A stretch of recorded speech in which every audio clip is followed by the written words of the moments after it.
Gracias por su sintonía. Hoy es miércoles y todos los miércoles abrimos espacio para platicar con la diáspora salvadoreña, platicar con los salvadoreños en el exterior, su pensamiento, su opinión, qué es lo que están viendo de la realidad nacional y cómo aportarle desde esa experiencia como ciudadanos ahora en otras partes del mundo que tienen un desarrollo más grande que el nuestro, a esta búsqueda de desarrollo para nuestro país. Nuevamente con ustedes también Carlos Martínez como director del periódico Día a Día, que se edita en la ciudad de Los Ángeles para el público salvadoreño y centroamericano en esa ciudad, y nos acompaña en la conducción de este programa. Gracias, Carlos, por acompañarnos, como siempre. Gracias, Rafael, por darnos siempre la oportunidad de estar acá ante todo el país, pues, y a nivel mundial de todos los salvadoreños que ya nos ven mucho en todas partes del mundo, pues, y pues como tú sabes, este es mi tema, yo encantado de estar aquí siempre. ¿Qué noticias hay de los salvadoreños en el exterior? Bueno, en un punto las remesas han ido hacia arriba, eso sigue siendo importante para la economía del país.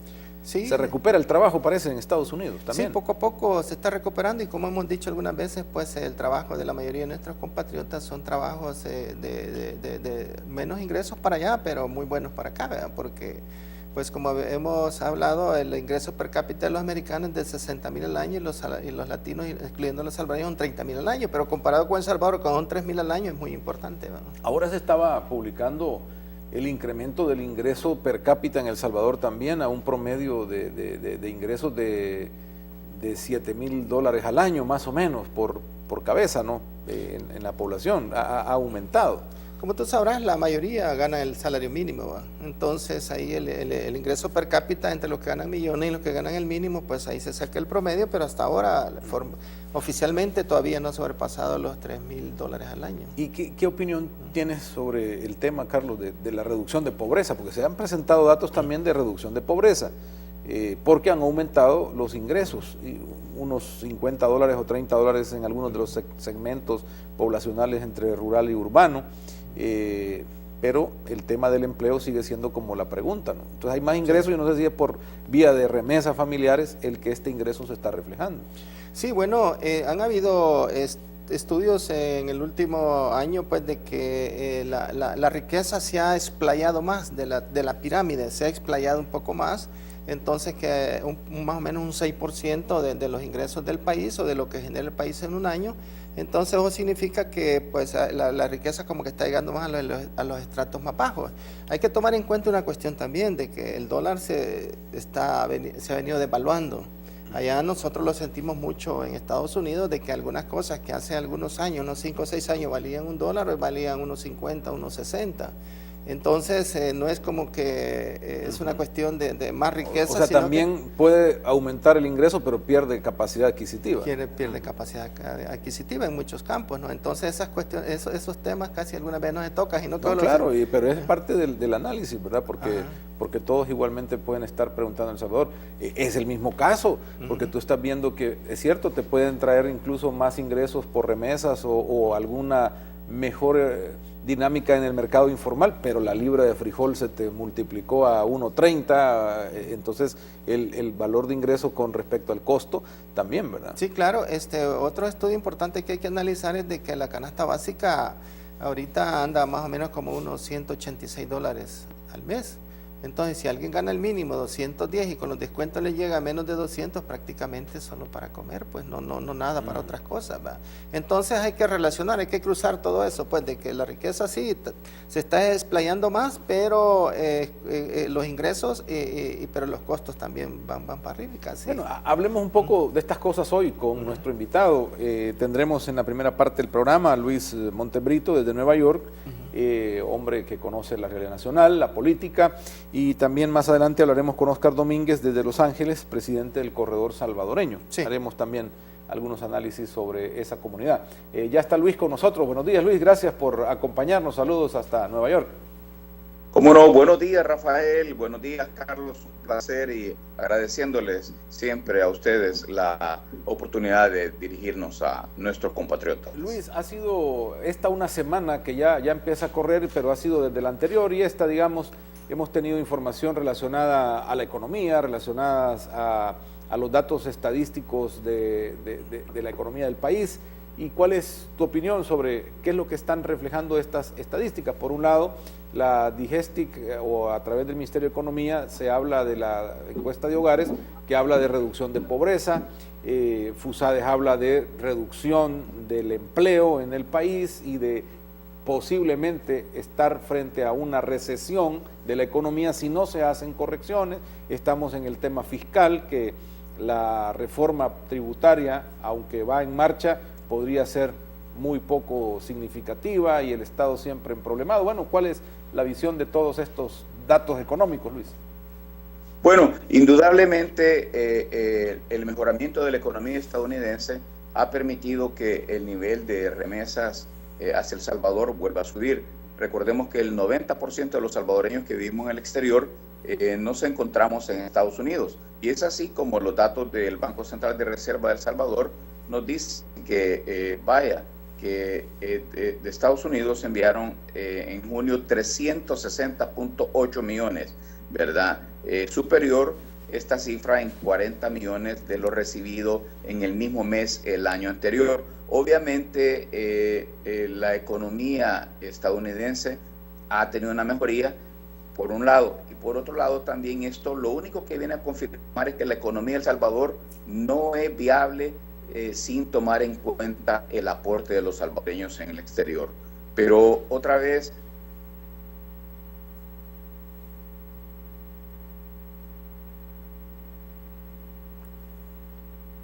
hemos perdido ahí la comunicación con Luis, vamos a tratar de restablecerla. Pero, Carlos, es importante lo que Luis ya empieza a poner sobre la mesa. Por eso decíamos, ese ingreso que refleja el país o en su economía está ligado a esa cantidad de remesa familiar. Sí, sí, realmente, y es beneficioso y maravilloso para el país, pues, de que vayan subiendo las remesas. Nosotros en California, como periódico, como Cámara de Comercio, pues siempre estamos empujando para que nuestra gente esté recordándose de su familia y de sus actividades aquí en El Salvador. Pero cuando tú dices maravilloso, lo otro que uno piensa es, bueno, pero qué tan maravilloso es seguir dependiendo de la fuga de nuestra población y someterla a esa separación para que venga dinero, ¿no? Pues la verdad es que el país está diseñado de esa manera, ¿verdad? Porque así como, es que lo que pasa es que cuando viene esta remesa al país es como un boomerang, inmediatamente sale vos sabés que aquí estamos mayoritariamente, las grandes empresas son extranjeras, transnacionales y los criollos pues también tienen inversiones afuera. Entonces el país está diseñado de esa manera, por lo menos llega más dinero a los hogares de nuestras familias, acá se solucionan sus problemas, digamos, del día a día, pero inmediatamente pues todo va de regreso para afuera. Por eso es que el país no tiene mucho desarrollo, casi la mayoría de todo se va para el consumo, según la estadística no más del 5% va para inversión, entonces casi el 95% para consumo. Así que, pero es bueno, pues, ¿verdad? Porque de alguna manera todo ese consumo hay gente que lo fabrica, ojalá que se pudieran fabricar muchas cosas más acá y no cosas de importación. A ver, Luis, y entonces si terminas con la idea, perdón que perdimos la comunicación, adelante, por favor, Luis. Sí, te decía de que El Salvador ya no es viable definitivamente sin pensar en los salvadoreños en el exterior, ¿verdad? Para el año pasado, recordemos que hubo remesas totales registradas de 3.969.1 millones de dólares. Este año van a sobrepasar los 4.000 millones. Pero también el gobierno tiene la responsabilidad de no seguirnos relegando nada más ni tratando como simples remeseros. Tiene que haber una integración y esto hay que contraponerlo contra los derechos políticos, contra los derechos humanos de los salvadoreños, como es el caso de las elecciones que van para diputados, y definitivamente una vez más los salvadoreños vamos a estar colaborando, los salvadoreños en el exterior, pero sin derecho a tener una representación en el Congreso. Ahora, y eso es importante, vamos a hablar del tema electoral, pero volviendo al tema de lo económico, de esa integración, el empleo sigue siendo el problema para los salvadoreños, es decir, no se genera suficiente empleo y los estamos perdiendo. Según las estadísticas del Seguro Social, se perdieron 5.700 empleos de enero a junio.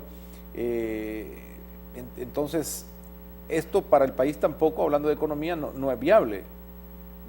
Bueno, es que definitivamente te voy a decir, visto desde afuera, El Salvador en este momento es es visto como un país de alto riesgo, pues, y en esto habría que tomar muy en consideración la advertencia que hizo el arzobispo de San Salvador, ¿verdad?, al decir de que El Salvador está en riesgo de ser un país, un estado fallido, ¿verdad? Definitivamente, pues, los organismos como el Fund for Peace, el Fondo para la Paz, que lleva un índice de fragilidad de los países, sitúa a El Salvador en una alerta bastante seria. Y definitivamente lo que a mí me preocupa es que a 6 años de gobierno del FMLN, este tema que está relacionado directamente con la seguridad, todavía no tenemos un rumbo claro del país, no sabemos hacia dónde va, y son más que todo medidas mediáticas o incluso escondiéndole a la población información, y eso no es una solución realmente.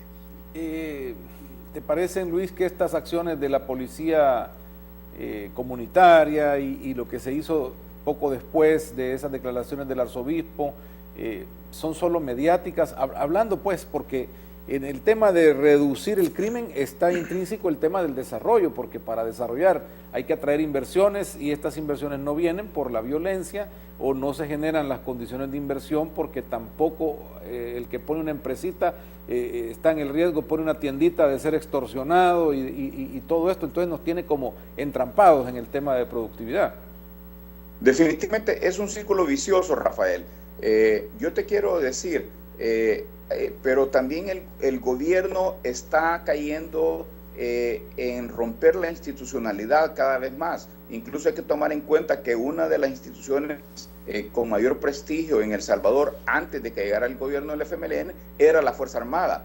En los 6 años de gobierno del FMLN, esta institución, que repito, que era de las de mayor prestigio después de los acuerdos de paz, ha perdido y es seriamente cuestionado en temas relacionados a la seguridad, porque se está hablando de temas de trasiego de armas, se está hablando de temas que abonan a ese clima de que no abona a la atracción de la inversión, y eso explica en mucho por qué El Salvador en este momento es el país que capta menos inversión extranjera, y también es el país que ahora pues lo vemos cómo repercute esto en el índice de trabajo. Y hay otros temas también, que el gobierno pierde credibilidad. Nos habla de que ha habido cosecha récord de cereales, de frijoles, y vemos que ahora en El Salvador hay una escasez tremenda de frijoles que tienen que estar importando desde Etiopía. ¿A dónde está la mentira? ¿Dónde? No se entiende, pero sí definitivamente el pueblo la siente en su bolsa y es necesario tomar medidas serias. La seguridad es un tema en el cual todos los salvadoreños debemos de incorporarnos y ponernos bajo el liderazgo del señor presidente de la República, que es el encargado, de acuerdo a la Constitución, de guiar este esfuerzo. Ahora, Luis, todo esto requiere los recursos, y estamos también en el otro extremo de la mesa con el tema de la reforma tributaria, porque el gobierno dice, bueno, yo tengo que hacer y no tengo con qué, entonces impulsa la reforma, pero ya vemos que incluso esta va a ser insuficiente, aún en su máxima posible eficiencia no alcanza a cubrir el déficit del presupuesto 2014 y el de 2015, si como algunos dicen se va a presentar igual que el 2014 como una estrategia de austeridad, pero ni siquiera este 2014 hemos podido completar con el ingreso. ¿Qué es lo que viene entonces también dentro de este análisis? Bueno, es que la reforma migratoria, Rafael, también debe de verse en dos lados, por el lado de los ingresos, pero también por el lado de los egresos. Nos preocupa. Por el lado de los ingresos vemos que quien va a ser castigado nuevamente es la clase media, porque la clase alta definitivamente va a ser mínimamente castigada, igual que la clase menos privilegiada.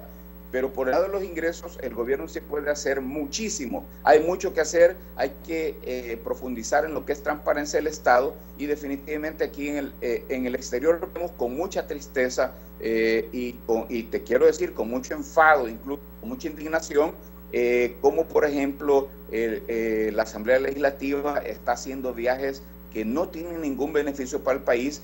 Vemos como el día de ayer también apareció una noticia que están endeudándose todavía más para pagar más viajes. Vemos que ahora que el presidente de la Asamblea Legislativa anda en una ruta a Nicaragua, a Uruguay. Pero ¿qué significa esto para el país?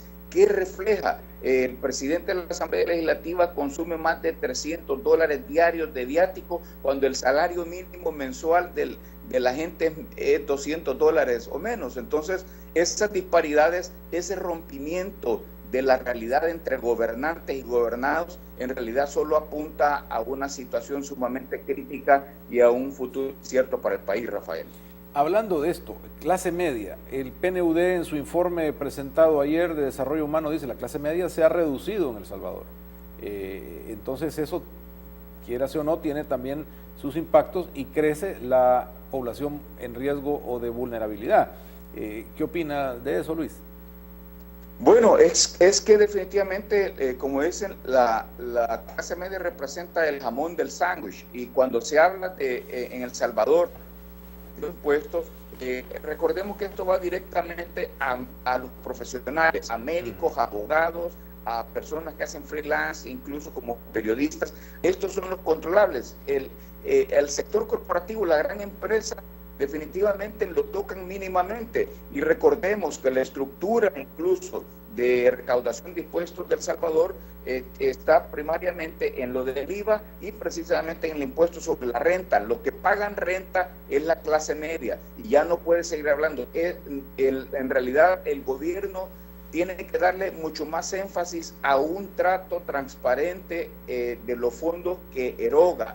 Ya no pueden seguirse gastando indiscriminadamente y de forma tan absurda como es este momento. Antes de hablar de castigar a la población con mayores impuestos, debe de hablarse de ser más responsable en el uso de ellos, Rafael.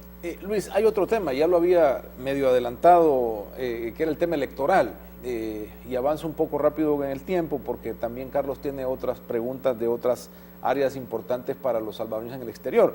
Pero sobre el tema electoral, lo más importante, ayer la Sala de lo Constitucional dijo, les da 60 días a los partidos políticos para que legislen en torno a la transparencia de sus donantes y de sus gastos, que transparenten su economía, sus finanzas de cara al pueblo, y también que legislen para mecanismos internos de participación y de cargos de dirección, etcétera.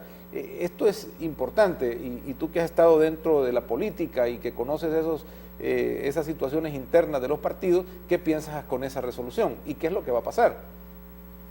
Bueno, lo que pasa es que en El Salvador existe una partidocracia, y definitivamente los partidos políticos de El Salvador, que son las instituciones, que deberían de ser las abanderadas de la democracia, son las instituciones menos democráticas, menos transparentes y menos libres. Cuando tú estás afiliado a un partido político en El Salvador, estás sancionado, estás vetado a decir lo que realmente pensás. Debes de sujetarte a la línea del partido, y los partidos en El Salvador, sobre todo los grandes, los tradicionales, privilegian la obediencia sobre la inteligencia. En los partidos políticos no son para debatir, son para obedecer. Definitivamente no hay ni necesidad que tuviéramos tantos diputados por partido, porque ya se sabe que cuando el jefe de fracción levanta la mano, todos los demás miembros de cada partido deben levantarla. Entonces, lo mismo pasa con las leyes, con la transparencia. No son transparentes, nadie sabe de dónde le llega su dinero, de dónde se fondean los partidos, y como te digo, pues, ¿verdad? Y lo mismo también los procesos democráticos internos. Ahí siempre existe el dedazo, ¿verdad? Hay sumamente tímidos intentos por democratizar los partidos, pero sin perder el control. Entonces, definitivamente la solución para El Salvador primarias para mayor democracia, y definitivamente tienen que abrir sus libros de contabilidad para saber de dónde le llegan sus fondos. ¿Qué reacción podemos esperar? Los partidos políticos estas cosas no las reciben con agrado, y menos que sea la Sala de lo Constitucional la que ponga el orden y imponga el plazo. ¿Qué podríamos esperar realmente de los partidos políticos, Luis, o qué esperas tú? Bueno, ahí lo que vamos a tener es resistencia. Recordemos que también en El Salvador el caudillismo es una marca ya de El Salvador, ahí los liderazgos son desde que logran el liderazgo hasta que se mueren, pues. Entonces, lo que vamos a tener en este momento es los líderes de todos los partidos, algunos nada más diciendo que apoyan la medida, pero en la práctica boicoteándola, y todos se van a cubrir en el mismo manto, porque eso representa que los caudillos de los partidos van a poder y no están dispuestos a perder. Yo creo que hasta después de muertos, porque vemos que incluso es ahí donde se hacen los grandes juramentos en los cementerios, ¿verdad? Y las promesas de campaña, es decir, ahí, eso es interesante. Luis, Carlos, vamos a hacer una pausa y luego vamos con más preguntas a nuestro invitado esta mañana en la reflexión de la voz de la diáspora, Luis Montebrito desde Nueva York. Ya volvemos.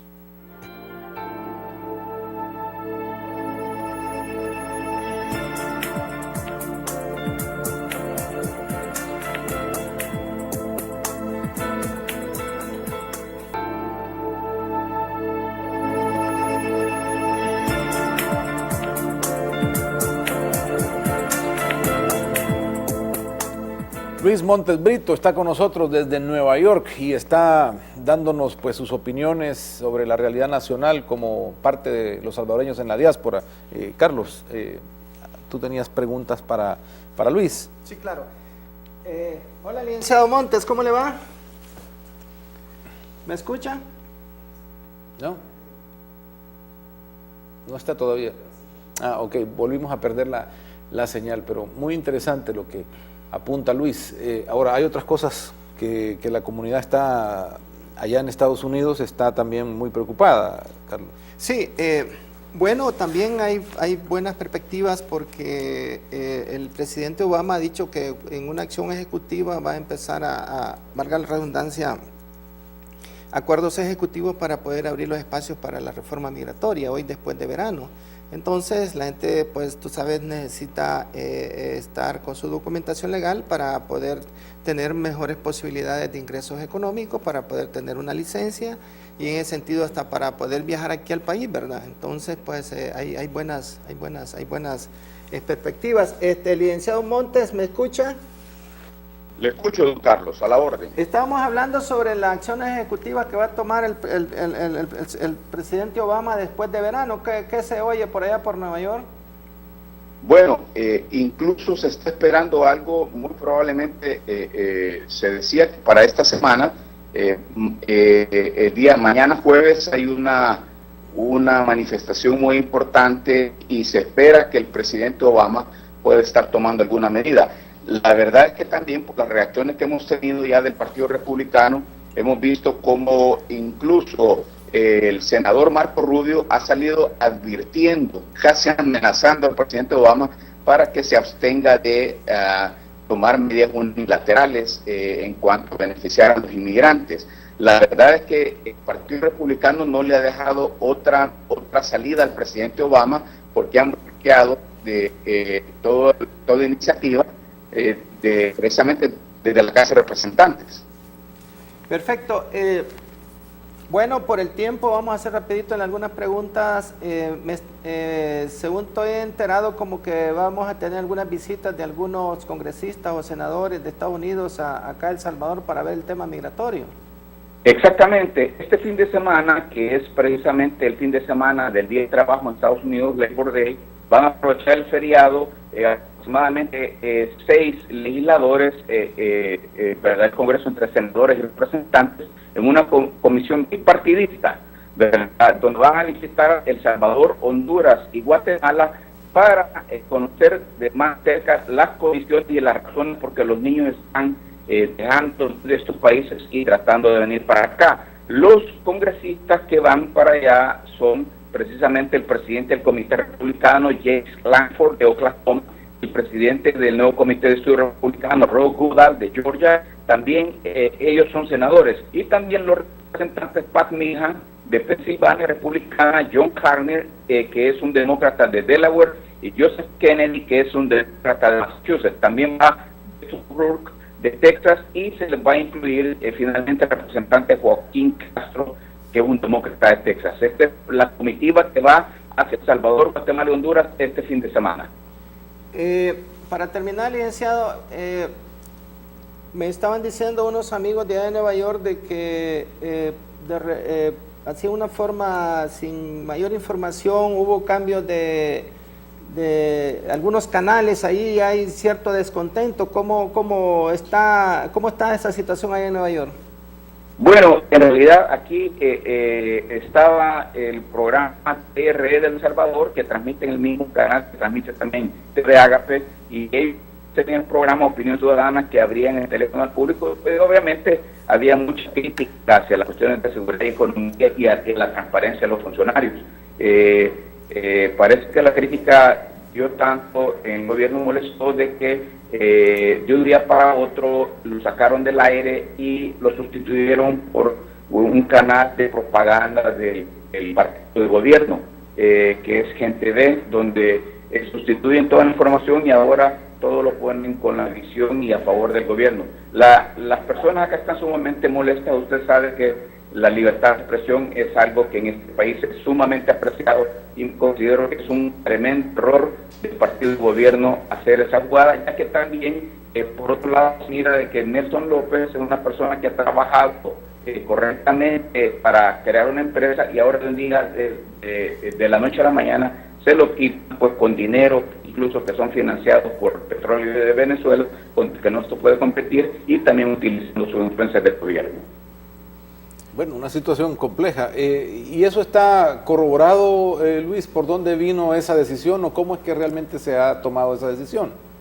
Bueno, Nelson López tenía más de un año o año y medio de estar transmitiendo y de la noche a la mañana la empresa, que es dominicana, le comunica de que no cumple con los formatos por ley, cosa que es discutible. Pero lo interesante es que de la noche a la mañana también entra ya la programación Gente V, donde es un canal de propaganda del gobierno, pues donde se pintan un país que ojalá fuera la mitad de lo que pintan ahí. Luis, muchas gracias. Estaremos pendientes de esto. Creo que es importante lo que menciona. Vamos a estar pendientes. Gracias por participar, Luis, y saludos hasta Nueva York. Hasta pronto. Y tenemos hoy otra conexión. Vamos a ir hasta el otro lado de Estados Unidos con Oscar Domínguez, quien desde Los Ángeles va a comentarnos algo sobre el corredor salvadoreño, ¿verdad? Sí, para crear en perspectiva, pues el corredor salvadoreño es el inicio en todas las ciudades más importantes de Estados Unidos y el mundo de lo que puede hacer un pequeño El Salvador, ¿no? Así como hay Chinatown, Koreatown. Entonces, con el trabajo de muchos compatriotas, liderado ahí por Oscar Domínguez, pues la ciudad de Los Ángeles dio un espacio de 13 cuadras entre la calle 10 y la Adams, allí sobre la Vermont, en Los Ángeles, para que se designara como un corredor salvadoreño, donde hay más de 100 negocios salvadoreños, y la idea es de crear una identidad ahí en esas áreas. Y esto pues se está tratando de proyectar para otras ciudades de otras partes de Estados Unidos, ¿no? ¿Y esto está funcionando desde cuándo? El trabajo de eso viene desde hace como 5 años, oficialmente es aproximadamente 2 años, y ahí pues se hacen eventos, actividades. Bueno, ahorita Oscar como que va a manifestar de otras actividades importantes que se van a estar dando ahí en el corredor, y así pues sucesivamente se han venido dando, como el desfile de la independencia, como las fiestas agostinas, el Día del Salvadoreño. Entonces es un lugar de identidad nacional ahí en la ciudad de Los Ángeles. Mientras esperamos a Oscar, se me ocurría, bueno, que ya está listo, pero te iba a preguntar algo sobre cómo es que funciona esto de los canales y de los programas que se transmiten de acá a Estados Unidos y que de un día para otro entonces le quitan a la gente ese canal y viene la protesta, o eso es así, o igual como nos cambian aquí en el cable los canales de repente. Sí, lo que sucede es que allá en Estados Unidos todo el mundo tiene cable, allá no tienen antenitas de ningún tipo. Entonces hay muchos canales, en este caso me parece que es un canal de Nueva York, de que viene a buscar programas aquí a El Salvador y a Latinoamérica para podérselo pasar a los suscriptores de las cadenas de cable ahí en Estados Unidos. Entonces, tienen esa libertad, pues, de que pues, son empresas privadas y que en un momento dado, pues, está un canal, está el otro, se ponen de acuerdo, no se ponen de acuerdo y eso sucede así, de esa manera. Ok, ya está listo. ¿Ya está listo, Oscar? Adelante, por favor. Hola, Oscar, ¿cómo estás? Hola, Oscar. Hola, ¿qué tal? ¿Cómo estamos? Buenos días. Buenos días, mira, lamentablemente se nos fue el tiempo, Oscar. Comentanos qué es lo que está pasando en el corredor salvadoreño y tus actividades allá, pues que hemos estado aquí comentando que es un lugar de identidad nacional y como tú lo dices, pues le has aumentado 13 cuadras a El Salvador, más de las que tiene actualmente. Coméntanos sobre todo eso, lo que tú estás haciendo ahí en Los Ángeles.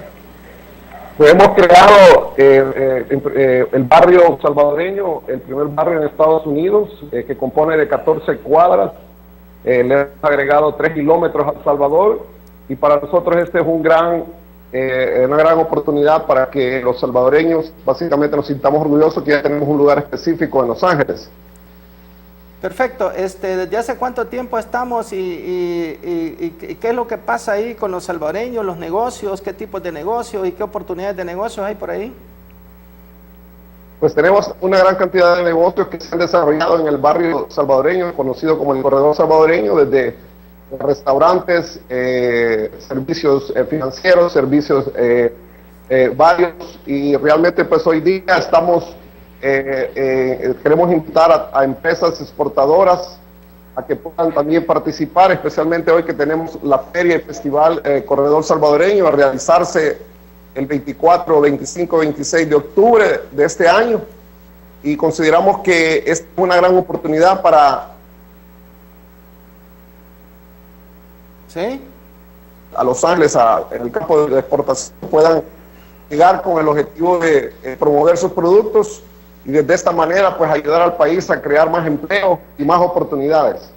Perfecto, es bien importante refrescar la información a todos los pequeños, medianos y grandes empresarios de acá de El Salvador de que el ingreso per cápita de nuestra gente allá es aproximadamente al 10:1 relacionado con El Salvador y que hay grandes oportunidades de negocios pues también ahí en el corredor y para que sea el puerto de entrada para la distribución a nivel nacional. Y me parece que tú tienes ahí formas de cómo poder facilitar todas esas actividades de negocio.